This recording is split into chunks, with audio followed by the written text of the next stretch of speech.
Olá, nação azulina, sejam bem-vindos a mais um vídeo aqui do Chaves Remista, para a gente conversar com vocês a respeito de mais um dia de pré-temporada do Clube do Remo em Camaragibe, no CT do Retrô. Leão Azul que anunciou novas contratações e renovações também de contratos para o ano de 2026. Leão Azul que, claro, está de olho no mercado da bola, está de olho das movimentações em busca aí de novas contratações, novos reforços para esse ano. Mas eu queria bater um papo com vocês aqui. Será realmente que o Clube do Remo está montando um bom elenco para 2026? Com essas contratações que estão sendo anunciadas, já dá para cravar alguma coisa? A gente vai conversar com vocês neste conteúdo e também uma informação importante sobre o nosso sócio torcedor, né? O Remo que está em busca aí de colocar mais torcedores para aderir ao programa e, claro, ter acesso a todas as partidas do Leão em 2026. Antes, peço muito que vocês deixem o like aqui no vídeo, é muito importante para que ele chegue no máximo de remistas espalhados por este mundão afora.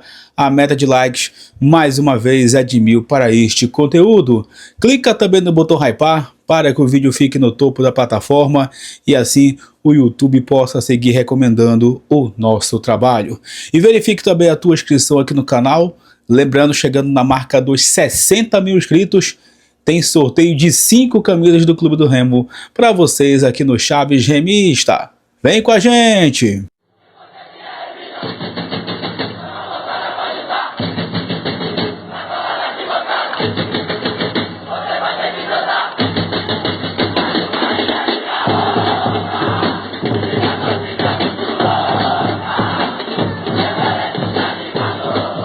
Amigos, eu quero iniciar esse vídeo falando sobre o programa de sócio torcedor, né? Vocês sabem, já gravei o conteúdo aqui falando sobre o lançamento do sócio, de que não é só uma questão de preço, né? O preço você pode concordar ou discordar, mas principalmente em relação ao atendimento ao torcedor e também, principalmente, a comunicação do clube. Hoje eu conversei com o diretor do sócio, né? Uma pessoa que eu tenho um respeito muito grande, né? O Alessandro Silva. Bom, galera, primeiramente eu quero iniciar esse vídeo falando sobre o programa de sócio torcedor. Porque a gente sabe, né, o programa foi lançado no dia 2 de janeiro e para muita gente deixou a desejar, principalmente em relação aos benefícios dos planos. Inclusive a gente já conversou bastante aqui com vocês sobre isso, já gravei conteúdo, já trouxe minha opinião. Não é só a questão do valor, acho que o valor é discutível, muita gente achou ok, outras pessoas discordaram, tudo bem. Mas para mim o problema foram os poucos benefícios e a maneira também com que o Remo apresentou esse programa de sócio para o torcedor, ainda com muitos problemas. Hoje eu tive a oportunidade de conversar com uma pessoa relacionada ao sócio e ela me tirou algumas dúvidas bem importantes. Primeiramente, em relação àquela questão do atendimento, que eu sempre falei aqui no canal. Por que o atendimento está acontecendo só na sede social? Tudo bem, tem o site para ajudar, tem o aplicativo, mas o torcedor que não confia, por exemplo, nas plataformas digitais, ele quer ir na loja, ou quer ir no clube para resolver. E eu perguntei por que, né, que não tem, no caso, ainda a questão das lojas do clube que estão espalhadas pela cidade, na região metropolitana, à disposição. O que foi me dito hoje em relação a isso? É que o Remo tinha um contrato com a antiga empresa até o dia 31 de dezembro. O Remo não pôde fazer, no caso o programa de sócio, não pôde fazer o treinamento das pessoas que trabalham nas lojas para poder ajudar o torcedor nessa questão da plataforma do sócio, que é uma nova plataforma. Então, o Remo encerrou esse contrato com a antiga empresa e no dia 2, que é o primeiro dia útil, o Remo já estava lançando o sócio. Talvez você possa até concordar comigo que o Remo poderia ter esperado um pouco mais, talvez uma semana, para lançar direitinho, né, com as lojas à disposição. Mas enfim, essa foi a resposta em relação a isso. E eu perguntei, quando vai ter as lojas à disposição? Quando as lojas estarão à disposição para o atendimento? E foi prometido para mim, claro, para as pessoas que estavam também comigo hoje, né, nessa conversa, que a partir da próxima segunda-feira, dia 12, que inclusive é aniversário de Belém, o Remo vai estar disponibilizando alguns pontos da cidade, algumas lojas da cidade também para atendimento. Não foram ditas, né, as lojas que serão disponibilizadas, mas o sócio também vai estar atendendo em outros pontos da cidade. Para atender, quem sabe, pessoal de Coraci, de Ananindeua, né, a galera que está um pouco mais distante da sede social e não tem tempo de ir lá ao clube para resolver. Outra questão, eu perguntei por que aquelas filas estavam se formando lá na sede social, porque tanta gente estava indo lá para a sede, né, para ir fazer o programa do sócio.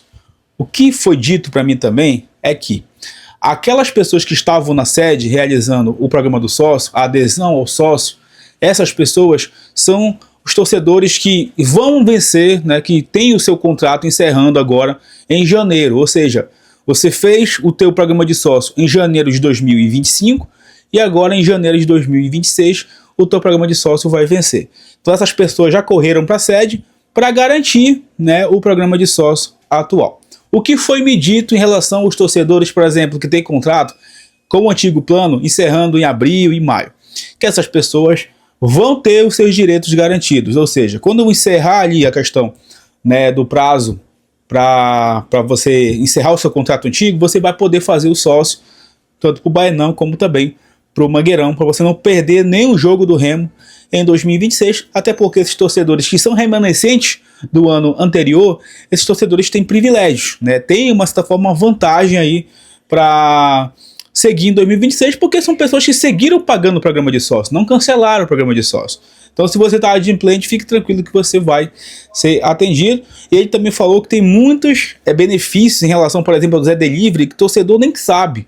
Então, às vezes, o torcedor do Remo ele tem o programa de sócio, tem o benefício e ele não acessa. Por quê? Porque ainda falta essa comunicação e essa pessoa admitiu realmente que existe essa falha, né, que existe esse problema de comunicação e prometeu também que o clube vai melhorar, que o programa de sócio vai melhorar esse atendimento para o torcedor que está em dúvida. Porque eu falei, poxa, às vezes as páginas do Remo que são, de uma certa forma, né, uma espécie de ajuda ao torcedor, porque a torcida está com dúvida, está querendo resolver o problema e não consegue porque o clube não dá essa assistência. Então tudo isso foi prometido hoje e tomara que o Fenômeno Azul consiga aderir ao programa de sócio, porque é Série A agora, cara. É Série A e o Remo precisa fazer esse investimento também em pessoal para trabalhar, para aderir mais torcedores, porque é um dinheiro que vai entrar muito bom, com certeza, pro Leão Azul paraense. Galera, o Clube do Remo, ele anunciou 2 renovações aí para 2026, tá? Jogadores que estiveram no elenco da Série B, um deles nem entrou em campo, mesmo assim o Remo manteve, né, o seu contrato para 2026, que é o Cauã, de 22 anos, que inclusive é paraense, é natural aqui de Belém, veio por empréstimo do Botafogo, né, e seguirá para 2026. O Cauã nem entrou em campo, pessoal. Então, para mim, o Cauã vai chegar aí, vai renovar o seu contrato para, de uma certa forma, né, compor elenco. Tá? É assim que eu imagino o Cauã para esse ano. Tomara que ele consiga mostrar o seu futebol, que até agora não conseguiu mostrar no Clube do Remo. Outro jogador que também renovou seu contrato para 2026 é o volante Freitas, que até teve oportunidade, até que teve um começo interessante, né? Mas na reta final ali, quando ganhou algumas oportunidades, como foi no jogo do Avaí lá em Floripa, foi muito mal. Mas também vai seguir para 2026 no Clube do Remo. Inclusive, muita gente criticando, né, essas renovações nas redes sociais do Remo, falando que não são merecedores, que o Remo poderia ter encontrado coisa melhor, que o Remo poderia dar oportunidade para outros atletas, inclusive da base, né, para subir jogadores da base do profissional. Enfim, é a opinião do torcedor, mas esses 2 jogadores estão com seus contratos renovados para a próxima temporada. O Remo também anunciou de maneira oficial mais 2 contratações. O primeiro é o Léo Andrade, tá? Zagueiro, estava lá no futebol da Coreia do Sul. O Clube do Remo oficializou essa contratação. O jogador, né, que já está lá em Recife, integrado ao elenco na pré-temporada, ele tem 27 anos, é natural de Coritiba, atuou pelo Coxa, né, inclusive tem passagem, como eu disse, pelo futebol português, pelo futebol russo, futebol grego, e estava no futebol da Coreia do Sul, tá, pessoal? O Léo Andrade, que já está lá no CT do Retrô.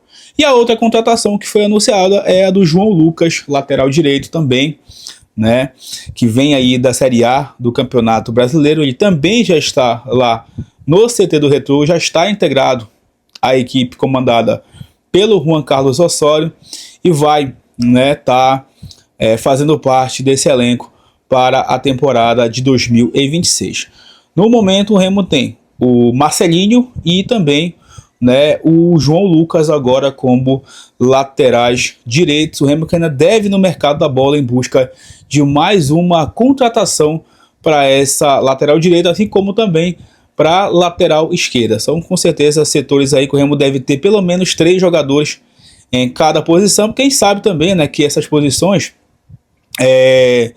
elas têm essas variações aí muito intensas, né, por conta do calendário. O Remo vai ter um calendário muito cheio e com certeza os atletas vão precisar também fazer essas rodagens. Então o João Lucas, Marcelinho na direita, por enquanto o Sávio, o Jorge na lateral esquerda. Lembrando, né, que o Sávio ainda vai ser anunciado oficialmente a sua contratação. Bom, galera, eu queria agora bater um papo com vocês a respeito dessa situação do elenco do Clube do Remo, né? O Leão Azul segue no mercado, tá de olho em jogadores aí para poder anunciar como novas contratações. Surgiu agora o nome do Lucas Lima, né, que o Remo fez a proposta, está próximo aí, quem sabe, de um anúncio, de um final feliz. Toda a empresa está comentando sobre isso. Surgiu o nome aí, como vocês já acompanharam no canal, do Armando Gonzalez, jogador mexicano que seria indicação do Juan Carlos Osório, mas o Remo segue, né, em busca dessas oportunidades para montar o seu elenco para 2026. E assim, galera, eu sei que tem muita gente preocupada, muita gente ansiosa também com a temporada que vai começar para o Remo. Daqui a 8 dias, né? Daqui a 8 dias, o jogo contra a equipe do Águia de Marabá, no dia 18 de janeiro. Daqui a 9 dias, né? Então, eu sei que tem muita gente preocupada com a Série A também, mas é quase que impossível, galera, a gente chegar aqui e dizer que o Remo vai ser uma tragédia ou que o Remo vai ser um sucesso. De verdade. Principalmente levando em consideração as 2 últimas temporadas. Eu sei, em 2024 o Remo estava na Série C. Terminou com o acesso mesmo na base do milagre. Em 2025, o Remo começou também claudicante a temporada e terminou com acesso para a Série A, também na base do milagre com o Guto Ferreira. Mas é muito difícil, mesmo sabendo que é a Série A, você cravar muito cedo de que vai ser uma tragédia, ou que você vai cravar que o Remo vai conquistar uma vaga sul-americana, ou que o Remo vai permanecer com tranquilidade. É impossível, porque a Série A é um campeonato acima da média, é um campeonato que a gente ainda não tem, né, uma vivência nos últimos anos, e o Remo em si, na minha opinião, o que ele não pode cometer é excesso de apostas. Excesso de apostas, que aí o risco é maior. Mas o Remo não está fazendo nenhuma loucura. Eu acho que para a saúde financeira do Remo, é muito interessante que o Remo não faça realmente esses riscos. Até porque o Remo vai seguir no mercado, essa janela inicial ela vai fechar no mês de março, né? O Remo vai seguir contratando jogadores, vai seguir de olho nesse mercado e, obviamente, durante o ano o Remo vai poder fazer ajustes. Agora, repito, jogadores que chegam, né, com números baixos são jogadores que eu compreendo também a preocupação do torcedor. Por exemplo, o Carlinhos, o Patrick de Paula, o Zé Ricardo, que é um jogador aí que a gente sabe, né, que é limitado, que não teve muitas oportunidades na carreira, que pode, aqui no Remo, fazer a sua melhor temporada. O próprio Patrick de Paula, não sei se eu já falei nele, né, mas enfim, o Aleph Manga. Então, pessoal, eu entendo o torcedor, entendo a preocupação, mas entendo também o movimento do Remo. O movimento do Remo é de não se precipitar, é de não dar um passo maior do que a perna. E aí, muitos de vocês que estão assistindo a gente, né, que inclusive depositam uma grande confiança no Braz, agora também é momento, né, de uma certa forma entender os movimentos que estão fazendo. Eu sei que, por exemplo, a contratação ou renovação de contrato do Cauã e também do Freitas deixa a gente meio que sem entender. Pô, por que eles vão permanecer? Mas também entendemos de que o Remo vai disputar várias competições e que talvez esse time que esteja aqui, a grande base, talvez nem jogue a Série A. Porque a gente sabe também que o Remo vai em busca de contratações para a elite do futebol nacional, que já vai começar no fim do mês, mas a gente sabe também que os ajustes serão feitos, né, durante a temporada. Então, eu entendo a preocupação do torcedor e entendo também a movimentação do clube, de um pouco mais de pé no chão. E é aquela coisa que eu falo para vocês, cara, não adianta também chegar aqui e dizer o Remo vai ser rebaixado, o Remo vai ser lanterna, porque não é assim que o futebol funciona. E eu vou fazer a mesma coisa que eu fiz durante o ano. Durante o ano a gente esperou a montagem do elenco que o clube do Remo fez para a Série B. A gente aguardou o início do trabalho, no caso da Série B, com o Daniel Paulista, que começou muito bem, com o trabalho horroroso do Antônio Oliveira, que infelizmente deu errado, né? E, inclusive a gente cobrou muito em cima daquilo, e depois com a chegada do Guto, que conseguiu dar a volta por cima. É impossível, gente, é impossível você cravar o que vai acontecer antes, no início, por exemplo, de uma temporada, né? Teve gente que disse, vocês falaram que o Remo ia cair, que o Remo não ia classificar para a Série A. Pô, se a gente seguisse com o Antônio Oliveira, realmente seria isso ou até coisa pior. Mas a análise que deve ser feita, ela precisa ser feita gradativamente, e é por isso que é muito importante entender os processos. Nesse primeiro processo inicial, a gente entende o clube, né? O clube não está fazendo loucura, não está arriscando muito, mas também tem o torcedor que está desconfiado, porque o torcedor do Remo sabe a dificuldade que é a Série A e sabe da imensa competitividade que exige a competição. O que nos resta, galera, é aguardar. E tá chegando a Série A. É daqui a 20 dias a elite do futebol nacional, começando pro Leão Azul Paraense. Eu acho que você que parou para pensar e escutou esse vídeo, você vai ser inteligente o suficiente para entender o que eu disse, beleza? Isso é muito importante para o futuro do Remo, sem deixar de cobrar e, claro, sem deixar de apoiar, que é o mais importante. Galera, mais uma vez eu peço que você deixe o like, é muito importante, que você verifique a tua inscrição. Bora bater a meta dos 1000 likes. Só não vou realizar a live com vocês hoje, porque eu fui para uma confra, né, de um grupo do Remo hoje. O grupo lá do Remo é meu, um grupo que tem no WhatsApp. Mandar um abraço para todo mundo de lá que participou da confra hoje. E eu deixei para resolver um problema particular agora à noite, então não consegui realmente me organizar. Vou tentar realizar essa live no domingo com vocês, porque eu quero bater um papo também, entender um pouco mais da opinião do Fenômeno Azul. Quem sabe a gente se encontra no domingo para conversar sobre o Filho da Glória e do Triunfo, que vai ser muito importante, pessoal. Muito obrigado a todo mundo que está sempre aqui com a gente no Chave Gemista. E fiquem ligados também nas redes sociais, que em breve tem novidades para vocês no canal e também por lá. Um forte abraço, tamo junto, valeu!